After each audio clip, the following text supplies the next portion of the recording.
Les entretiens des patriotes, bonjour à tous. Après ces échecs, ces mensonges, ces manipulations, Darmanin à la justice.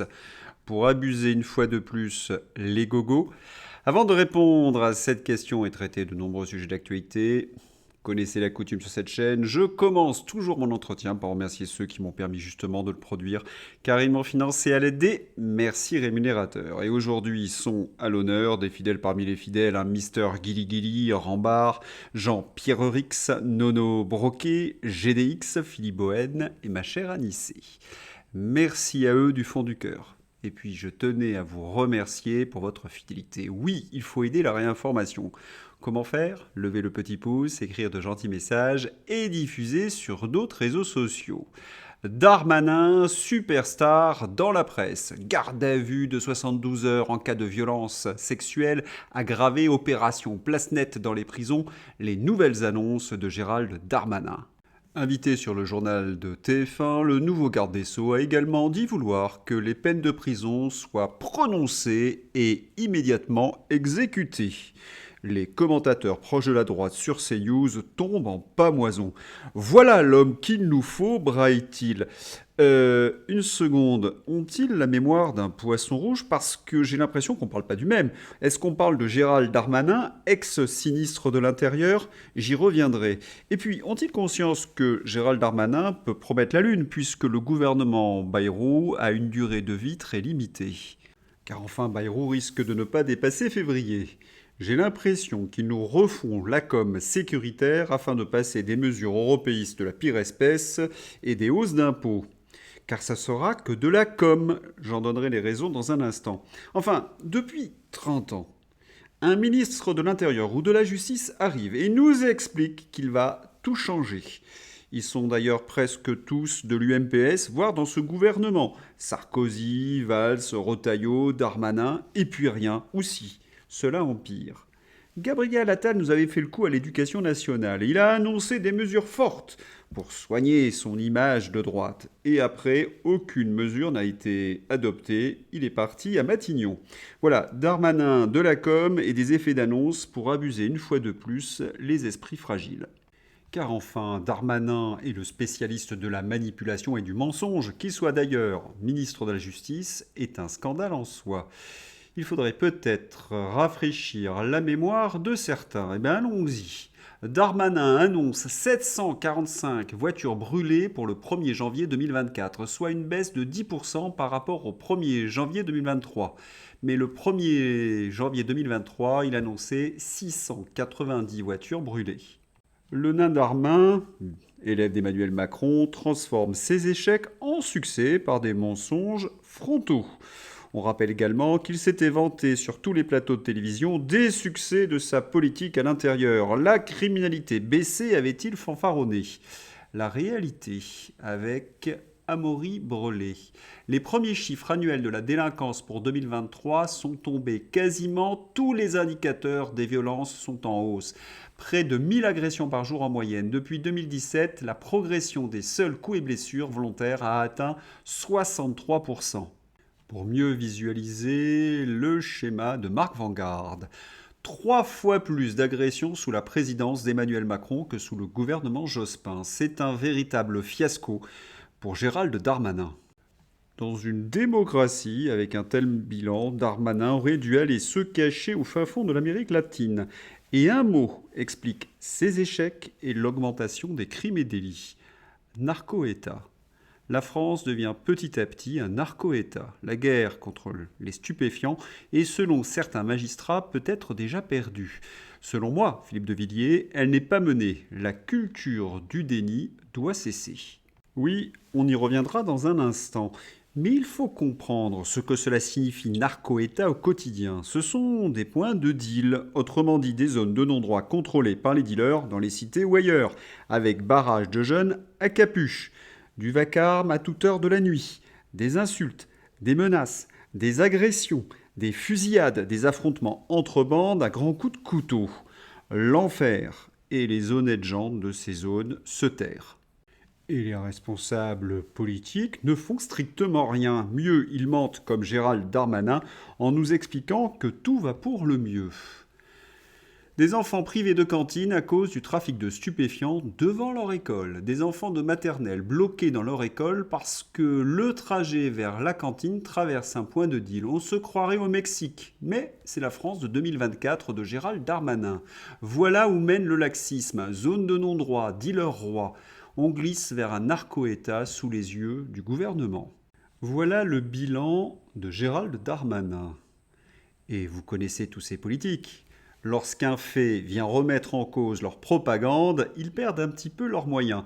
Gérald Darmanin n'hésite pas, lui, à utiliser des méthodes mafieuses, comme avec cette histoire du Stade de France. Petit rappel, un fiasco évitable, le rapport au vitriol du Sénat sur les violences au Stade de France. Le Sénat publie ce mercredi 13 juillet 2022 son rapport sur les incidents qui ont entaché la finale de la Ligue des Champions au Stade de France. Les élus pointent les nombreux dysfonctionnements du dispositif de sécurité pris de court par une série d'événements qui, selon eux, auraient pu être anticipés. Ils reprochent à Gérald Darmanin d'avoir cherché à décharger les autorités publiques de leurs responsabilités en ciblant l'attitude des supporters britanniques. Darmanin s'est ainsi présenté sur le plateau de TF1 en agitant des faux tickets de l'UEFA, un peu comme Colin Powell avec sa fiole à l'ONU. 35 000 billets étaient faux, a-t-il osé.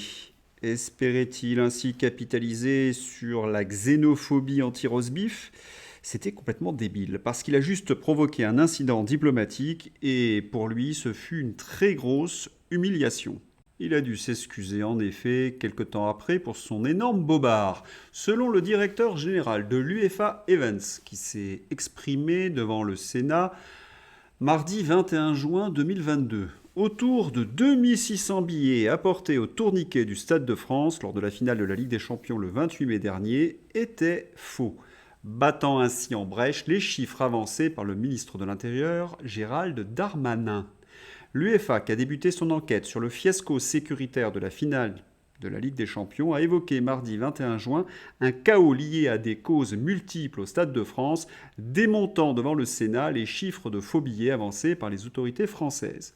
Alors que le ministre de l'Intérieur, Gérald Darmanin, avait maintenu devant les sénateurs le chiffre controversé de 35 000 supporters munis, selon lui, de billets falsifiés ou dépourvus de billets, un responsable de l'UEFA, instance organisatrice de la Ligue des Champions, a battu en brèche ce total mensonge. Mais il y a pire. Car il existait des preuves qui accablaient Gérald Darmanin. C'étaient les images de ces racailles agressant les supporters anglais ou espagnols, les dépouillant, tous ces voyous, pour le coup sans billets, qui escaladaient les grilles du Stade de France. Elles existaient, ces images, c'étaient les images de vidéosurveillance. Eh bien, elles ont mystérieusement disparu. Disparition de la vidéosurveillance, la négligence des organisateurs, de la préfecture et du parquet pointé du doigt. Est-ce vraiment de la négligence ? Qu'en pensez-vous ?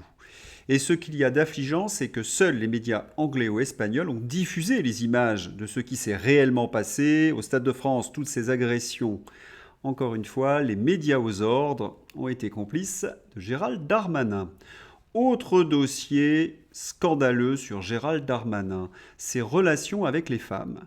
De quoi s'agit-il ? Darmanin utilisait sa position d'élu pour obtenir des faveurs sexuelles. Il échangeait contre une fellation, son intervention, un travail ou un logement. Les faits sont attestés. Plainte contre Darmanin, ses avocats ne nient pas les faits mais n'y voient pas une agression sexuelle. Mais le chantage est attesté. Cela ne vous choque pas, ce laxisme de la justice ? Darmanin est un élu, payé par nos impôts pour nous rendre des services gratuits. Et il profite de son pouvoir pour abuser des femmes en situation de faiblesse. Il y a des gens qui font encore confiance à Gérald Darmanin. Le deuxième cas, Sophie Spatz. Gérald Darmanin visé pour une accusation d'agression sexuelle. Une enquête préliminaire a été ouverte contre le ministre du Budget après le dépôt d'une plainte pour agression par Sophie Spatz pour des faits remontant à 2009. La justice a estimé qu'il n'y avait pas d'agression, que la victime était donc consentante. Et pourtant, lorsqu'on regarde le dossier, on voit un Gérald Darmanin insister plus que lourdement. Et pire, moi ce qui me choque, c'est qu'un ministre accusé d'agression a entraîné sa victime dans un club échangiste sordide, une boîte à partouze nommée La Chandelle à Paris, pour obtenir ses faveurs sexuelles en échange d'un service qui consistait à faire pression sur un juge. Ce Darmanin, quel gentleman, emmener une femme dans une boîte échangiste, dans une boîte à partouze. Mais quel romantisme, la fine fleur de la galanterie. Et puis quel style. Voyons ces SMS à Sophie. Gérald Darmanin, lui, est à l'initiative de la plupart des échanges, source Mediapart. Dans 36 messages, il la sollicite ou la relance pour la voir, et dans 4 pour lui parler au téléphone, alors même qu'à plusieurs reprises, Sophie P. lui explique qu'elle ne souhaite plus le voir. Le 27 octobre 2009, à 21h49, il écrit « Libre pour prendre un verre, Gérald ». « Ne me contactez plus, répond-elle. Si tu veux, même si j'aurais aimé prendre un dernier verre, j'aimerais que tu me rappelles, s'il te plaît, Gérald. » Pas très fort en orthographe, le Gérald. Quelques jours plus tard, le 4 novembre à minuit, il lui écrit à nouveau « Bonne nuit à toi, Gérald. »« Oublie mon numéro !» rétorque-t-elle. J'ai envie de dire « Supplie-t-elle. »« Ok, mais prenons un dernier verre. » Le 8 décembre, il lui demande encore de se voir. « So, j'aimerais vraiment que tu m'accordes un autre dîner ou un autre verre. Je t'embrasse. » Puis le 16 décembre, « So, en cette fin d'année, acceptes-tu de boire un verre ce soir ?» Dans la nuit du 16 au 17 décembre 2009, elle lui répond un message incendiaire. Abuser de sa position. Pour ma part, c'est être un sale con, surtout quand on est dans la peine. La politique te correspond bien. Quand on sait l'effort qu'il m'a fallu pour baiser avec toi, pour t'occuper de mon dossier, tu as raison, je suis sans doute un sale con. Comment me faire pardonner ? Lui répond-il à 5h21. Plus tard, il implore « Merci de me redonner une chance. Es-tu dispo dès ce soir ?» Ça, c'était les malheurs de Sophie avec Gérald le harceleur. Et maintenant, la plaignante de Tourcoing. Le 29 novembre 2017, elle lui reproche de n'avoir fait que parler tout en ayant des relations sexuelles avec elle. Ça s'appelle de l'abus, t'as rien d'un homme, encore moins d'un ministre, tu t'es bien foutu de moi. J'aurais su au tout début, jamais je t'aurais adressé la parole, ni soutenu, s'agace-t-elle. Le 4 décembre 2017, elle lui demande si elle peut l'appeler. Il répond « Suis en séance, je ne t'oublie pas. » Oh, ok, merci, bon courage. Le 10 décembre 2017, elle lui envoie une série de SMS virulents. Ce que tu m'as dit sur le logement, sur les amendes, sur ma recherche d'emploi, j'étais bien naïf puisque je sais que tu ne peux rien faire. Je vais en parler avec des autres services. Incapables, menteurs et manipulateurs. Abus de pouvoir, écrit-elle en évoquant à nouveau de manière crue les rapports sexuels dont il aurait profité. Le lendemain, elle lui reproche encore, dans un autre SMS, de lui avoir promis du vent. Et oui, Darmanin avec les femmes, c'est un peu avec les Français. C'est la même chose, hein, des effets d'annonce et rien derrière. Faites-vous confiance à Gérald Darmanin pour faire exécuter les courtes peines. 59,86% des lecteurs du Figaro ont répondu oui. Et là, on peut en déduire que les lecteurs du Figaro, majoritairement, ont une mémoire de poisson rouge. Et puis, accoler confiance à Gérald Darmanin, il faut quand même oser. Et puis des affaires Gérald Darmanin, on a plein sa musette. Des SMS de Gérald Darmanin, encore récupérés par la justice, confirment son rôle dans l'obtention d'avantages fiscaux pour le PSG au détriment des finances publiques. Le directeur de cabinet du Premier ministre Michel Barnier est également incriminé. Vous avez donc Darmanin qui a aidé le PSG lors du transfert de Neymar à frauder le fisc. Et quoi en échange ? Pas une fellation, j'imagine. Et c'est notre ministre de la Justice. Et tout le monde s'extasie, particulièrement sur Europe 1. Gérald Darmanin et Bruno Retailleau collent à l'opinion populaire. 70% des Français sont favorables à leurs mesures, explique Gauthier Bray dans L'Heure des pros et Europe 1. Darmanin et Retailleau ont appartenu au centre droit européiste qui a mis la France dans le mur. Darmanin a un bilan sécuritaire désastreux, je vous l'ai présenté, a menti sur le Stade de France, a créé des incidents diplomatiques. Mais l'enfumage fonctionne encore apparemment. En effet, Darmanin ne fera pas plus contre les syndicats de la magistrature, très à gauche, que Gabriel Attal en son temps contre les syndicats de l'éducation nationale, à gauche également. Oui, de l'enfumage. La preuve, Gérald Darmanin au tribunal d'Amiens. Il faut que nous débloquions les constructions soit des tribunaux, soit des centres de détention. Gérald, c'est un ministre de la Culture, Rachida Dati, qui a fermé plus de 300 tribunaux sur ordre de l'Union européenne. Il va falloir vous mettre d'accord. Mais ils sont d'accord puisqu'ils sont européistes.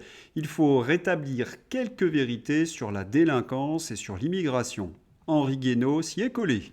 Rétablissement du délit de séjour irrégulier, interdit par l'Union européenne. Refoulement aux frontières, interdit par l'Union européenne. Henri Guénaud rétablit ce matin quelques vérités.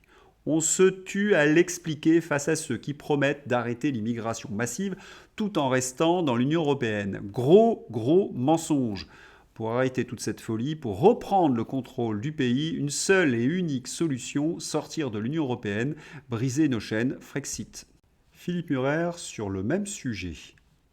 Je ne fais aucune confiance à Retailleau puisqu'il pleure sur l'incapacité de renvoyer les OQTF dus à l'Union européenne et qu'il ne veut pas quitter l'Union européenne. La directive retour de l'Union européenne impose d'arrêter 2 fois un clandestin pour l'expulser. La première fois, il ne peut partir que volontairement. Il faut l'arrêter une 2e fois pour pouvoir l'expulser. La chance d'expulser un migrant illégalement sur le sol français devient quasi nulle. Il y a aussi la CEDH, mais Retailleau ne veut pas sortir de la CEDH. Voilà, nous avons une surpopulation carcérale, une submersion migratoire, une explosion de la délinquance, un narco-État, et vous avez des magistrats qui sont laxistes et des politiques européistes. Et sur ce tableau bien sombre, Retailleau et Darmanin nous promettent d'agir sans sortir du cadre européen. Comment appelle-t-on ces politiques ? Il me semble de gros menteurs. Et la réalité vient les rattraper. Ivry-sur-Seine, 94, bien que tous les accablent, 2 Algériens sous OQTF ne sont pas poursuivis pour le cambriolage d'une pharmacie durant Noël. Ils sont relâchés dans la nature, faute de place en CRA. Et oui, nos prisons sont bondées. Et il veut faire exécuter les courtes peines, vaste blague. On a compris que Gérald Darmanin profite de la place Beauvau, du ministère donc de la Justice, pour présenter un programme électoral pour l'élection présidentielle, car il sait très bien que dans 2 mois, il ne sera plus ministre. Et oui, tout cela, c'est du boniment électoral, comme Retailleau d'ailleurs, j'imagine. Et pendant ce temps-là, sondage exclusif, 62% des Français considèrent que la justice est partiale. Et avec les macronistes, cela va même augmenter. Autre spécimen LR, le ministre des Transports, Tabarot. Philippe Tabarot, nouveau ministre des Transports et ex-assistant de sa sœur à 100 000 € par an. Check News a reconstitué les rémunérations obtenues par l'ancien collaborateur de Michel Tabarot à l'Assemblée et à la mairie du Canet dans le cadre d'un cumul qui n'a rien à envier à celui de l'ex-femme d'Éric Ciotti. Mais est-ce qu'il y a un seul ministre de François Bayrou qui ne soit pas touché par des affaires louches ? On a même l'impression que c'est leur critère de sélection. Philippe Tabarot, dans ses œuvres, la SNCF confirme le drame. Je vous prie de lire pour bien comprendre. Ça aurait pu être plus grave s'il avait souhaité faire dérailler son train. Pas un mot pour sa famille et ses collègues, c'est ignoble. Et comme toujours avec ces gugus macronistes LR, l'incompétence. Le conducteur d'un TGV ne peut pas faire dérailler son train. Les systèmes de sécurité du train éliminent ce risque. Par exemple, dès que le conducteur accélère au-dessus de la limite autorisée, le freinage d'urgence est activé instantanément. Oui, je sais, c'est affligeant. Et ce n'est pas terminé avec notre championne du monde, j'ai déjà évoqué son cas hier, Juliette Médel. Les propos de Juliette Médel n'ont à peu près aucun rapport avec la réalité. Confrontation sur les quartiers sensibles entre le criminologue Xavier Hofer et la nouvelle ministre déléguée à la ville. 100 milliards d'euros ont été mis dans les quartiers sensibles depuis 1977. On avait autrefois 200 quartiers sensibles, aujourd'hui 1400, donc pour rien. Juliette Médel est une psychotique, littéralement. Elle vit dans un monde parallèle, vivement la rébellion conservatrice en France. Autrement dit, elle vante une politique qui a échoué et qui a été un gouffre financier. Cela s'appelle une socialiste. Aux États-Unis, ils sont en train de revenir sur ces politiques délirantes, progressistes. En Californie, les vols à l'étalage de moins 950 $ étaient considérés comme des délits mineurs pour désengorger le système carcéral. La vidéo dans ma description. Résultat, les magasins étaient dépouillés en toute impunité. Après plus de 15 milliards de dollars de vol, après un référendum, elle fait machine arrière et ce type de vol redevient un crime. On se doute bien que l'élection de Donald Trump a permis ce serrage de vis indispensable. Et si vous visionnez ce reportage, vous constaterez que les jeunes qui sont arrêtés par la police découvrent que le vol est un crime. C'est cela le pire de la gauche, déresponsabiliser les citoyens et faire perdre aux plus jeunes la distinction entre le bien et le mal. Et pendant ce temps-là, en France, la TVA sur les chaudières à gaz, condensation, va passer de 5,5% à 10% dès le 1er janvier. Après l'électricité et les biens courants, un nouvel impôt déguisé nous sera imposé en janvier 2025. Et sinon, les députés, les sénateurs et les ministres, quelles économies vont-ils faire ? Aucune, ils se sont déjà augmentés. Toute cette classe politique, macroniste, de dépenses folles, excrologistes et autres, conduit indubitablement les Français dans les bras de la pauvreté.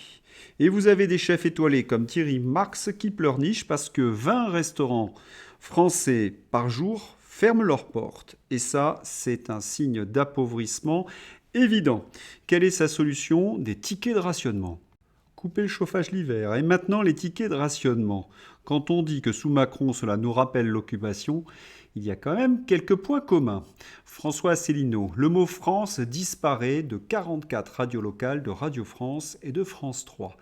Le 6 janvier, elles seront renommées ici, prétendument pour renforcer l'accessibilité de l'information en région. Après monnaie, timbre, drapeau, cela vise à effacer la France. Quelle tristesse. Allez, on va ouvrir la page internationale avec le Parisien. Vladimir Poutine affirme que la Slovaquie a proposé d'accueillir des pourparlers sur la paix. Rare dirigeant européen resté proche de la Russie, le Premier ministre slovaque, Fico, a rencontré le président russe à Moscou le 22 décembre, aux grandes dames de Kiev. La Russie refusera tout cessez-le-feu temporaire. Non, ce que veut Vladimir Poutine, c'est un plan de paix qui mette fin une bonne fois pour toutes à ce conflit. Et la Russie est en mesure d'imposer ses vues pour une raison simple, elle est en position de force militairement. Sur le terrain, l'armée russe vole de victoire en victoire. Donbass, front-centre, Pokrovsk, les forces russes ont commencé à encercler Pokrovsk.